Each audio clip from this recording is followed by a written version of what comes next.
Hi everyone, welcome to Founders Diary.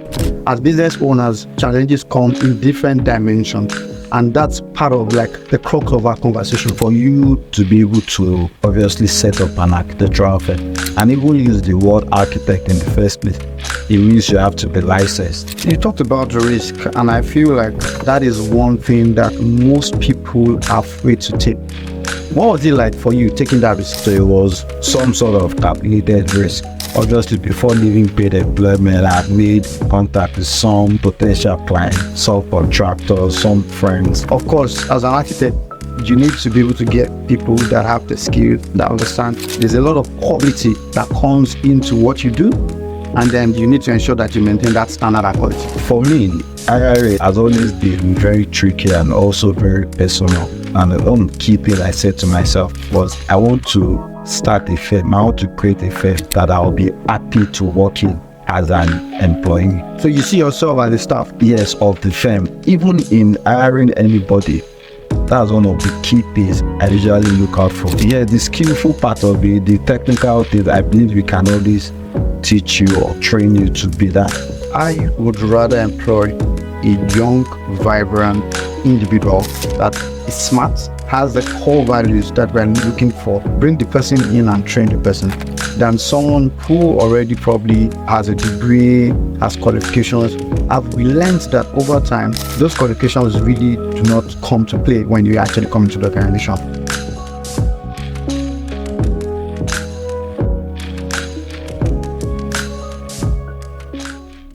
Hi everyone, welcome to Founders Diary.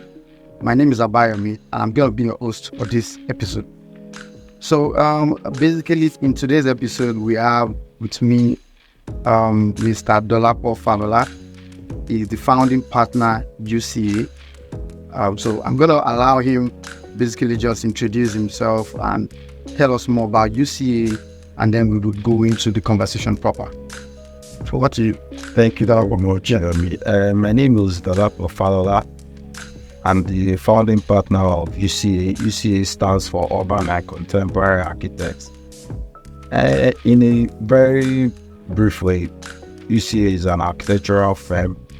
We are based in Lagos and we've been practicing for 10 years as a firm.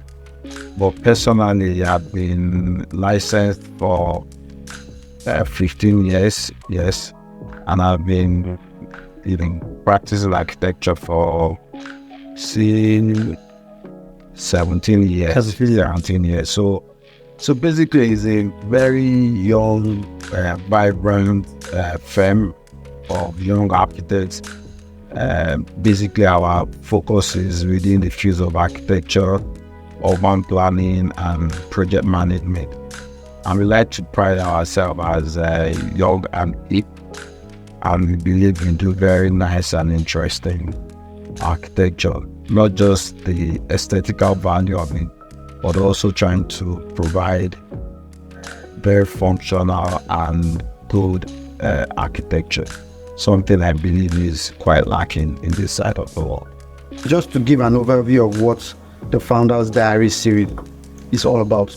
So it's more like an audio-visual podcast that brings together CEOs, founders, co-founders, business owners to talk about the real business issues that we face on a daily basis, and talk about the strategies that come up about to overcoming those challenges. Because as business owners, challenges come in different dimensions, and that's part of the crux of our conversation. So I'm curious to know. Tell me, how did it all start?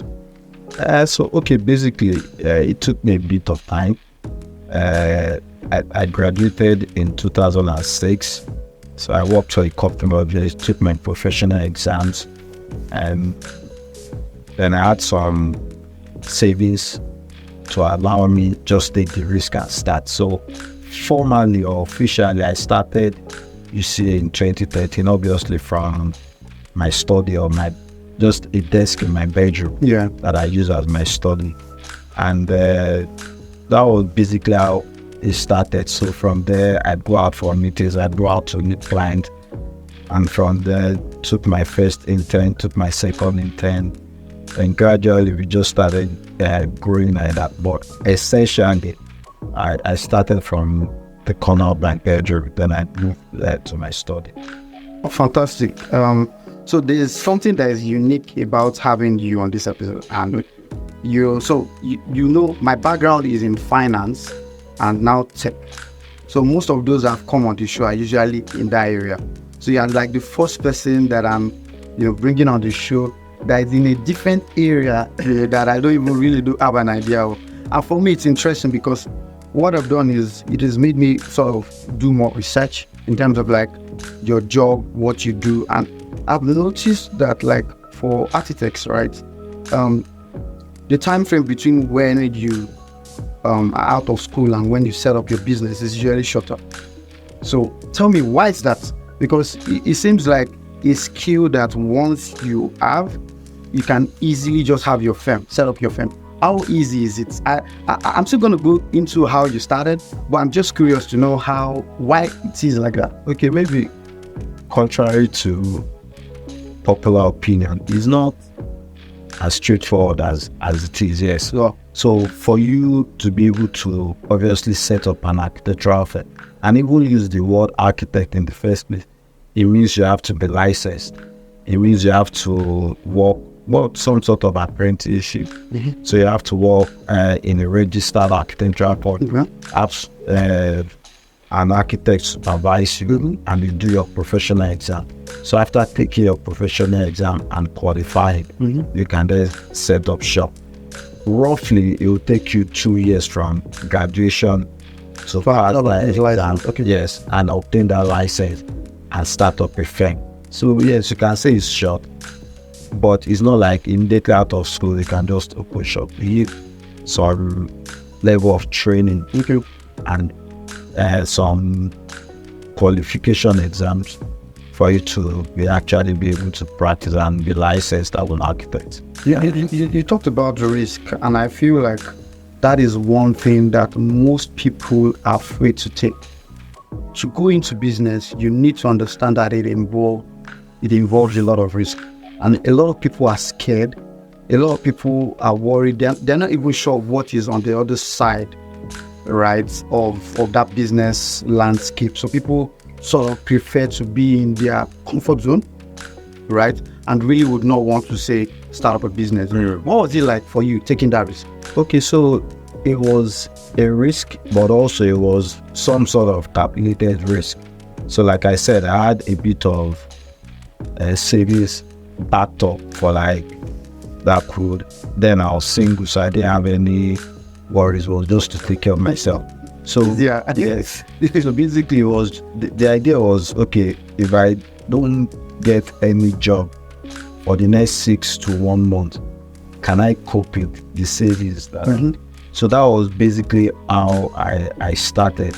So it was risky, but it was some sort of calculated. It also gave me a bit of time to gauge the things that I'm doing. That okay, if I have to be really bad at what I'm doing, if I don't get a commission within 1 year of starting up. So I would say maybe fortunately or luckily, I got a few commissions that just kickstarted the entire practice. But it wasn't just a blind risk. It wasn't just, obviously, before leaving paid employment, I had made contact with some potential clients, some contractors, some friends to tell them, okay, I'm leaving and this and this and this and that. So it was a bit of, I would say, a calculated risk. So tell me about like your startup, like when you started, getting in people, employing people. How was it like? Because of course, as an architect, you need to be able to get people that have the skill, that understand. So it's like a skill thing, right? So you can't just get anybody to work with you. Yeah. And I'm sure that hiring would have been that challenge for you, because there's a lot of quality that comes into what you do, and then you need to ensure that you maintain that standard of quality. Correct. So for me, hiring has always been very tricky and also very personal. And by personal, I mean we're a small firm. we have a certain culture we like to promote. Friendliness. We dress with t-shirts. We don't wear. Just very relaxed, Casual. Exactly. You want people to be Relaxed and be your best self at work. So one of the things, before starting the practice, one of the things I said to myself, because I had worked at 2 other firms, good, fantastic firms, but also one of the things I was saying we're missing, and one of the key things I said to myself was, I want to start a firm. I want to create a firm that I'll be happy to work in as an employee. Fantastic. So you see yourself as a staff? Yes, of the firm, and in this environment, like to work in this environment. So that has always been my goal. So even in hiring anybody, that's one of the key things I usually look out for. Will this person fit into the culture of the firm? Will this person be honest? Something that is very lacking in this side of the world. So I usually, the skillful part of it, the technical things, I believe we can always teach you or train you to be that. So basically, I knew then that I couldn't afford to hire a graduate. So the first person I hired was actually an intern that was with me for 6 months. And within that 6 months, we developed a project together, actually not too far from it. And that kind of gave me the sense of how, we could create a family. So from that guy, I was then able, from the process of the project, we're then able to get another person who is now then a graduate. And the guy is still with us since today. Oh, fantastic. Wow. So basically that's so we are very, very, very careful in hiring, just to be sure that this person is coming to sort of fit into the culture you are trying to create and not disrupt the culture and the family and the fun environment within the firm that we are trying to create. So I'm usually very careful about hiring. I know that the technical skills, you need some basic technical and creative skills. Yeah. But more than that, you just like to look for people who are, like I said, those intangibles. You have to have some good level of integrity. You have to be honest. You have to be punctual. Yeah. You have to be friendly, and more than anything, you have to be willing to learn, because all that you've learned, wherever you're coming from, even from school, from other firms, you still have to understand the way we try to do things. So we still have to train you in our own way and style. So that'll be the session. And this thing, I'm gonna tell you my own view based on my experience. Yeah. And I've learned that over time, right? There are a lot of generations, the new generations coming out, the Gen Zs, they're sort of like really interesting sets of people. And I've realized that sometimes, having someone that has finished school, has graduated, has qualifications and all of that is not always enough to perform in an organization, right? I would rather employ a young, vibrant individual, right, that is smart, street smart, has the core values that we're looking for, and bring the person in and train the person, than someone who already probably has a degree, has qualifications. I've learned that over time, those qualifications really do not, come to play when you actually come into the organization. In the organization, in the company, the reality actually is what matters. And from my own theory, I've seen young people perform even better once you're able to actually handle them. And this is what I've seen.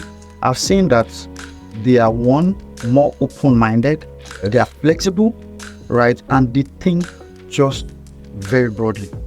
So I want to get your view. I'm asking for your view because of your profession. Because your profession requires that you have, you talked about having certain licensing, certain degrees. What do you think that kind of theory in the tech and finance space? It's easy. You just need someone and then train the person how to use Excel. It's easier. But in your space as an architect, how does that work? Have you had experiences that are similar to that? And how do you think you've been able to navigate all those? Okay, so it's different in architecture in the sense that, first of all, architecture is the professional course. Yeah. So for you to become an architect and be trained as an architect, or even for me as an employer to take you up from somewhere, you need some basic understanding of design, of spaces, of human relationship, or relating with your environment, your site, budget, and things like that. But obviously, I understand that fintech is different. It's different, but you can learn on the job. Yes, but you can become. That's the thing. You can become anything, practically anything. Yes. So if you're serious, yeah. So the only person I had to hire that is not really an architect or someone that did building technology. Okay. And that was, and she was very enthusiastic. I told her, she said she will learn. And I was quite impressed that eventually she learned and caught up. But she had the basic and fundamental understanding of design or space management and things like that, So that's the only difference in our fields, because obviously architecture, you have to go to school for 6 years. So there has to be something they are teaching you there that you need to then apply, use exactly, and apply in the real world. But those things are generally, in my own understanding, very basic, because you still now need to understand what it takes in real life to become an architect, how to relate with clients, how to relate with your colleagues and things like that, and deadlines. So is different in my field, in the sense that even though you're creative and you have the flexibility to come up with whatever you want to come up with, but you are also operating within certain constraints and guidelines that would require you to have at least some technical background. So now this is leading me to my next question in terms of like the regulations that guide like your profession. How does it work? Remember, there was an issue there are issues even in Lagos State as of today with certain buildings that have collapsed, and all of that. How does that play? Because I'm beginning to look at what the global standard is and what the current standard is in the country. Right, so how does that work? What are the regulatory frameworks that guide your profession? Okay, so they're all load of them. They're in like any organization, in any profession. It's like in law, in fintech, seems like the finance, sustainability, that and all that. Exactly. So we have very thick, voluminous code exactly that you have to follow. But obviously, so having those documents is really not it, is enforcing it. And in Lagos State, for instance, I can tell you for free that the pace of the city is way faster than the pace of the government. So the government is always having to do catch up and catch up and catch up. So before you get there, they are already moved to the next one before you get. So more than anything, and the government in actual fact, they don't even have the capacity to really enforce, considering the population of people. So at the end of the day, it comes back to the client. Wow. So you mean that you want to engage a professional, an architect, a builder, a structural engineer, in your own space, do your own due diligence. You have to be sure that you are hiring qualified people who, even without the authorities, will always do the right thing. So at the end of the day, the government can't do it all, even though they can do better. But at the end of the day, I would say, the client, the individual should just be very deliberate about who you are hiring to do your jobs for you. Be sure that this person knows what he's doing. For instance, if I do anything outside of my professional And it's always in our terms of engagement to client. We always put it clearly that I can lose my license as an architect here. I do something that is not right.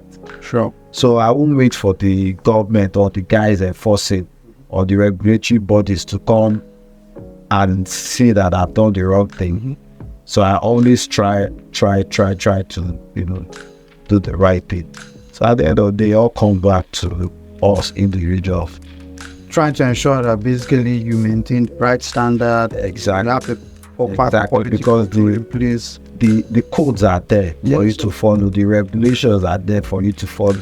It's interesting because now, how do you tend to manage, the difference between managing costs, managing your clients, and then that quality?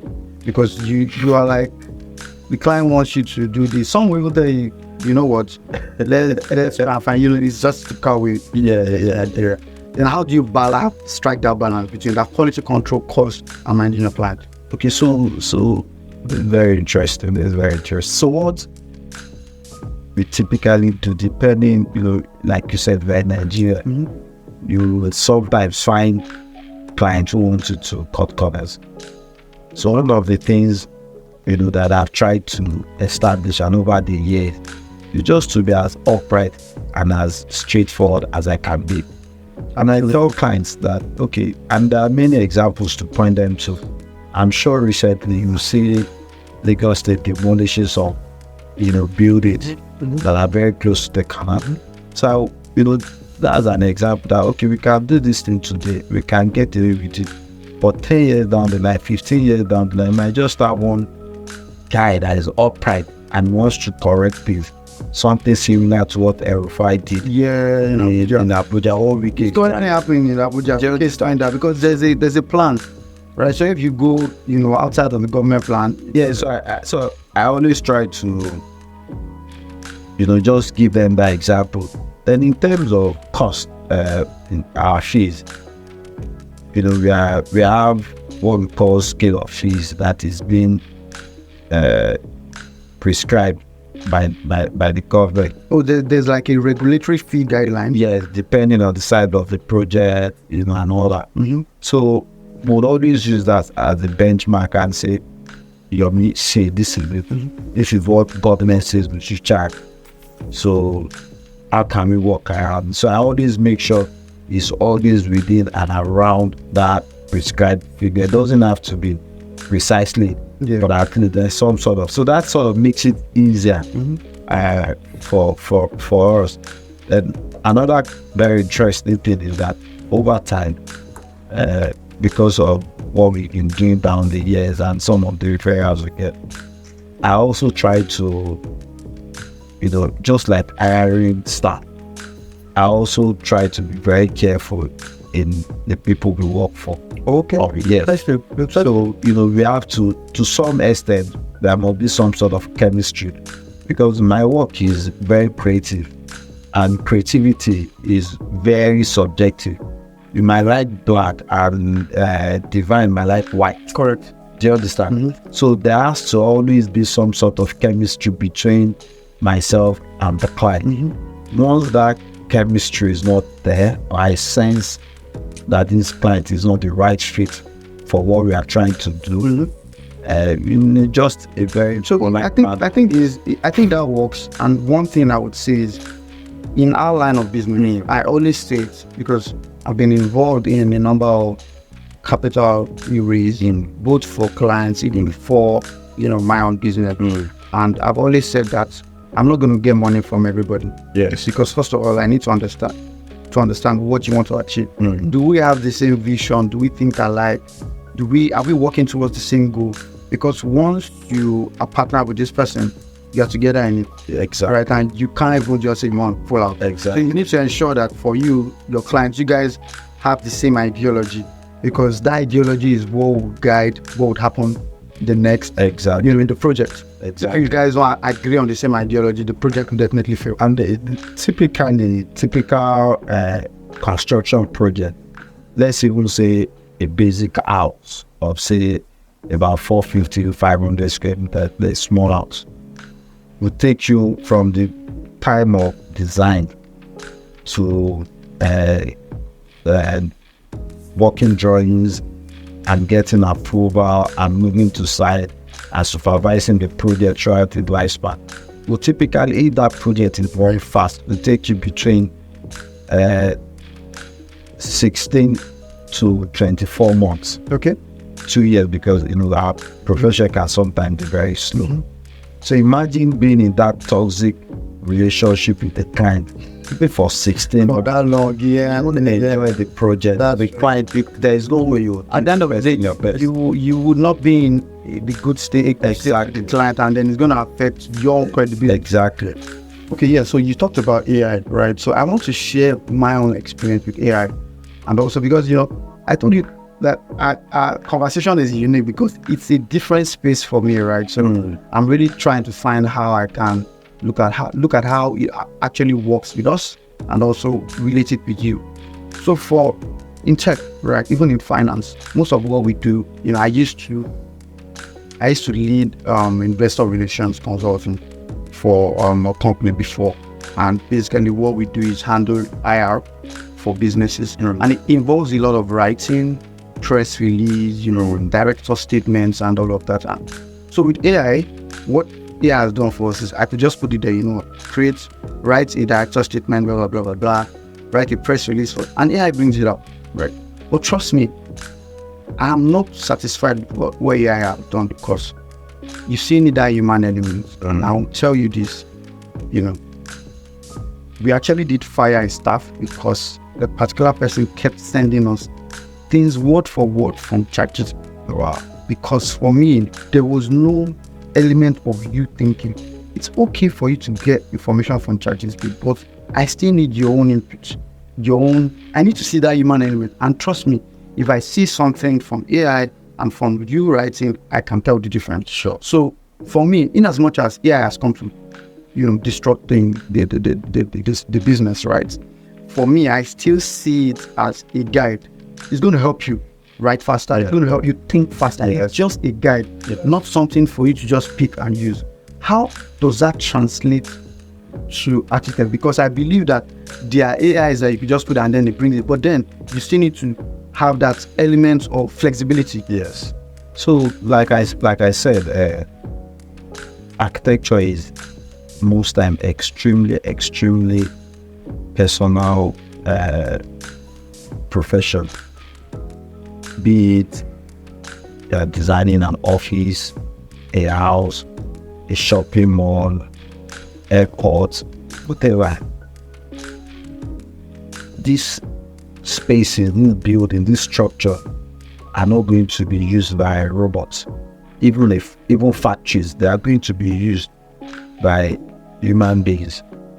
And you want to create a space, a building that is humane, that is human friendly, even the scale, the proportion of that. So the way, and there are things that human beings generally warm up to: natural light, the environment, greenery.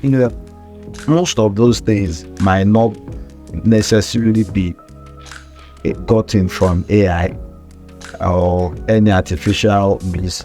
So you have to understand the way human beings, the way we think, the way we move. So if I'm designing the house for you, for instance, as awkward as it might be, you might want to wake up, maybe for instance, in you want your bedroom in front of your house for a reason. Yeah, sure. This other guy might want his bedroom at the back of the house. Some other guy might want it in the middle of the house. Yeah. Do you understand? So that's tailored to the individual. AI cannot even get. It's just going to guide you in terms of. Exactly. Even cultural fit. Do you understand? It has to fit the culture of the people. For instance, if I'm in my religion, for instance, if I'm to have an altar in my house and the altar has to face maybe the south or the north or the east or the west, wherever, I have to understand, okay, when he wakes up in the morning, this is his ritual. He moves from there, he goes to his bathroom. From his bathroom, he goes to his study, from his study, he goes to his prayer room or wherever. So those human elements, those personal touches are things necessarily that you can't get from any other source apart from human interaction. So in anything we do, even though the softwares and all the tools are there to help us and guide us and make things faster, because obviously also they are designing and manufacturing, they've also become much more complex. There are so much more materials around the world now. So AI can tell us how to integrate those materials together and more technical information about things, but eventually you have to interpret it and interpret it in a way that is human friendly, and an average human being will be able to read it. Exactly. On the final note, right? I like to ask everyone that comes on the show to actually, tell me about how you unwind. So we've talked about like all of the issues. So how do you get out of this challenge? Trust me, it's a whole lot, right? So like different ways. So just share. So it's interesting. I want to really know. Okay, so I've known you for a while now. I know some of the ways that might help, but yeah, I want. Obviously, Lagos is a very tedious and very stressful city. And so one of the ways to unwind is I play sports with my friend. Then I have a few nice spots that I like to go to, obviously with my friends also. And one of the easiest to also to unwind, I like to travel. Yes, then I just like to at times just stay home with my family and kids. That in itself sort of it helps you just get over all of this stress. Exactly. Yeah, that's true. That's true. That's really in all of this, right? I feel like the importance of having that family support also helps as well, because regardless of whatever challenge you're facing, you have to still fall back. You can't overestimate that. Sure. So at times, like I said again, Lagos is very stressful. Our work too is very demanding and very challenging.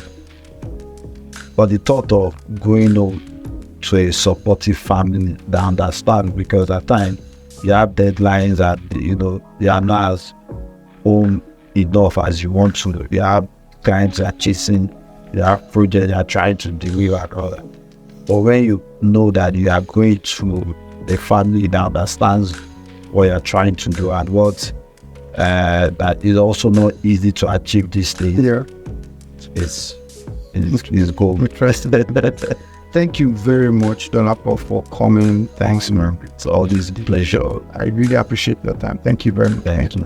So much I've learned from you. Right? Like I said, it's like a different space for me. So it has allowed me. Basically, I've had to go do research about your industry and what is happening there, and then I've learned a number of things from you. Thank you very much. Thank you. Really appreciate it. Thanks, all right. Yeah. Anytime. Yeah.